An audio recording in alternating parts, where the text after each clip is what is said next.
আমরা সুন্নি, ঈমান চলে যাবে, জীবন চলে যাবে, পৃথিবী ছেড়ে দিতে পারি, সম্পদ চলে যেতে পারে, দুনিয়া সব জুদা হতে পারে, নবীর ইজ্জত আমরা ছাড়তে রাজি না। কথা বলেন ঠিক না? বড় আফসোস হলেও সত্য, এই কথাগুলি আমরা বুঝাইতে পারতেছি না। প্রিয় মুসলমান, খুবই মনোযোগ দিয়ে শুনে যান।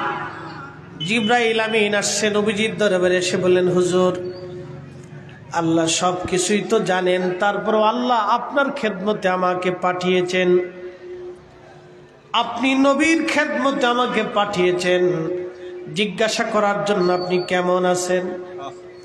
আল্লাহ নবী বললেন, জিবরাইল, আমি অসুস্থ, শরীর আমার কাছে ভালো লাগে না। জিবরাইল চলে গেলেন। পরের দিন জিবরাইল আমিন আবার আসছে।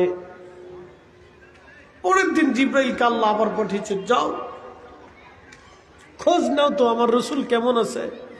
আল্লাহ তো সবই জানেন যে রসুল কেমন আছে, কোথায় ব্যথা, কি অবস্থায়, আল্লাহর চাইতে তার জিবরাইল বেশি জানে না। তারপরেও বন্ধুর বাড়িতে খুশি করার জন্য, যে আমার বন্ধুকে কিছুদিন পরেই তো বন্ধু চলে আসতেছে আমার কাছে, বন্ধু যাতে বলতে না পারে, আল্লাহ আপনি তো আমার খোঁজ নেন নাই। একটু মাইন্ডে আপনি আনেন, আপনার কালবে ঢুকান যে সে নবীকে খুশি করার জন্য আল্লাহ খুশি করতেন সবসময়ের জন্য, যে হুজুর বেজার হোক, আমার হাবিব বেজার হোক, আল্লাহ কখনোই চাইতেন না সেই নবীকে আপনি বেজার করতে চান। আপনার কলিজার মধ্যে সাহস কি হতে পারে? সেই নবীর ইজ্জতের চাদর ধরে যারা টান দিবে, আল্লাহর কসম পৃথিবীর সবচেয়ে বড় আলেম হলেও এক সেকেন্ডের জন্য আমরা তাকে মানব না। কথা বলেন ঠিক না?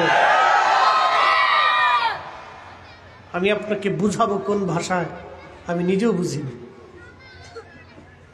কি দিলে, কোন ভাষা দিলে যে আপনি বুঝবেন আমি জানি না, তবে চেষ্টা করি।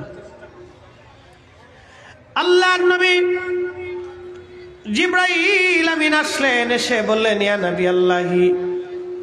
দ্বিতীয় দিন জিবরাইল আমিন আবার আসছে, এসে সালাম দিলেন, ভিতরে প্রবেশ করলেন, জিজ্ঞেস করলেন, হুজুর আল্লাহ পাঠিয়েছেন আপনার খোঁজ নেওয়ার জন্য, যদিও আল্লাহ সব কিছু জানেন।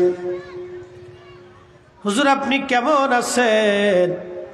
জিবরাইল আমিন বললেন, হুজুর আপনি কেমন আছেন? নবীজি ডেকে বললেন, জিবরাইল আমি অসুস্থ, আমার কাছে তেমন ভালো লাগে না, আমি অসুস্থতার মধ্যে আছি। তৃতীয় দিন জিবরাইল আবার আসলেন, এসে আবারও নবীকে সালাম দিলেন, হযরত ইসমাঈল আলাইহিস সালামকে সাথে নিয়ে আসলেন।